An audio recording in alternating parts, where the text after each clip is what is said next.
BP is one of the biggest energy companies in the world, but for so many people, that name is forever tied to one of the worst environmental disasters in modern history. So today, we're going to dive into how a relentless, top-down focus on cutting costs led to an absolute inferno on the ocean, and created a corporate legacy that, honestly, is still struggling to recover. April 20th, 2010. That's the day everything changed. On the Deepwater Horizon, an offshore drilling rig way out in the Gulf of Mexico, a catastrophic explosion just rips through the entire platform. And this wasn't just some accident. It was the spark that ignited an absolute environmental nightmare. And before we even touch on the oil spill itself, we have to talk about the immediate, tragic human cost. This explosion wasn't just a technical failure, it was a lethal event. 11 workers were killed instantly, and another 17 were very seriously injured. Just listen to this. This quote from a survivor on board, the rig's chief electronics technician, it just paints this terrifying picture of the chaos. I mean, can you imagine being at your desk when the lights around you literally explode from the intensity, and then your computer monitor blows up right in front of you? It's just a horrifying firsthand account of the moment it all went wrong. So the rig itself burned for 2 whole days before it finally sank beneath the waves. But that was just the beginning.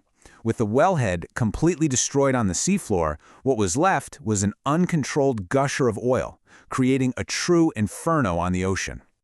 I mean, the sheer volume of this spill, it's just staggering. For 87 agonizing days, oil just spewed nonstop into the Gulf of Mexico. The final estimate? We're talking an almost unimaginable 130 million gallons. To give you some perspective, that's enough crude oil to fill nearly 200 Olympic-sized swimming pools. And of course, all that oil had to go somewhere, right? Well, the slick eventually covered over 43,000 square miles of ocean. Think about that. That's an area roughly the size of the entire state of Virginia, and it ended up contaminating over 1,000 miles of coastline. So as you're watching this unfold, you have to ask yourself, how could something this catastrophic even happen with all our modern technology? Was the Deepwater Horizon disaster just a one-off, a terrible stroke of bad luck? Or was this the predictable, tragic outcome of a much, much deeper problem? Well, it turns out, the investigation revealed this was no freak accident, not even close. It was the direct result of a corporate culture that, for years, had prioritized profits and aggressive cost-cutting over the most basic safety rules. And this wasn't a new problem for BP. And this is where you really start to see the pattern, the breadcrumbs, if you will. It all starts back in the 90s with this company-wide order to slash operational costs by a whopping 25%. And what happens next? A trail of disasters, a deadly refinery explosion in 2005, a huge pipeline leak in Alaska in 2007, and then, finally, Deepwater Horizon. See? These weren't just isolated incidents. They were warning signs. And this just shows you how aware BP was of the ticking time bomb they were sitting on. This quote is from an external inspection of their Texas City refinery.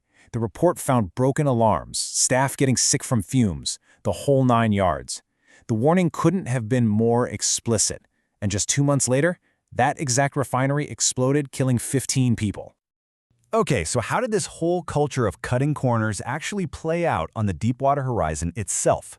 Well, this specific drilling project, called Macondo, was already in deep trouble. So much so that internally, workers were already calling it the well from hell. That's what they called it, long before the explosion. The pressure on that rig was just immense, unbelievable. Every single day of delay was costing them a fortune. By the time of the accident, they were massively behind schedule and millions over budget. It created this super intense environment where the only thing that mattered was finishing the job fast, no matter the cost. And under all that pressure, they made a series of decisions, one after the other, that were just disastrous. First up, the cement. They went with a cheaper, less stable mixture to seal the well, one they knew could let gas leak through. Then, a critical pressure test came back with really worrying results, and they basically just ignored it to save time. Next, they removed the heavy drilling mud, a key safety barrier, way too early. And finally, when the gas inevitably surged up the well, the last line of defense, this thing called the blowout preventer, completely failed because it hadn't been maintained properly. It was just a perfect storm of deadly shortcuts. So in the aftermath, the whole world is watching, right? And Congress starts its investigation. And what happens next? Well, it was a masterclass in corporate finger-pointing as each company involved tried to push responsibility onto someone else. First up, you've got BP, the main operator, and their strategy? It was pretty simple. Blame the contractor. Their executive basically said, look, we hired Transocean to drill the well. It was their rig. But oh no, the executive from Transocean was not having any of that. He immediately passed the buck further down the line, suggesting the real problem was the faulty cement job, which was handled by their subcontractor, Halliburton. And Halliburton? Well, they just completed the circle, pointing the finger right back at BP. They argued that, hey, the operator makes the final decisions, so this is on them. The message was crystal clear. Nobody was taking the blame. In the end, it was up to the courts to cut through all that noise. And in 2014, a federal judge handed down a huge ruling. And the finding was that BP wasn't just negligent. The word used was reckless. That's a much higher bar for fault, and it meant BP was assigned a vast majority of the financial and legal blame. But here's the thing. When it came to holding individuals accountable, the story is, well, it's very different. The only people who ever faced serious criminal charges were two mid-level supervisors on the rig. Their lawyers called them scapegoats. And in the end, even those charges were dropped. Bottom line, not one single senior executive from BP was ever convicted. So the company pays out billions in fines, but the top brass walks away. How has this disaster actually shaped BP since then? Well, the financial and reputational fallout is still casting a very, very long shadow. You can literally see the consequences in the market today. I mean, even as its biggest competitors like Shell and Exxon have seen their stock prices soar, BP's has just consistently lagged behind. It really seems like investors just never fully regain their trust in the company. And then there's this hidden burden on their books. You see, while their official debt sits around $27 billion, once you add in all the long-term legal bills and liabilities from the spill, the real number is actually closer to $65 billion. I mean, that is a massive, massive weight on their financial future.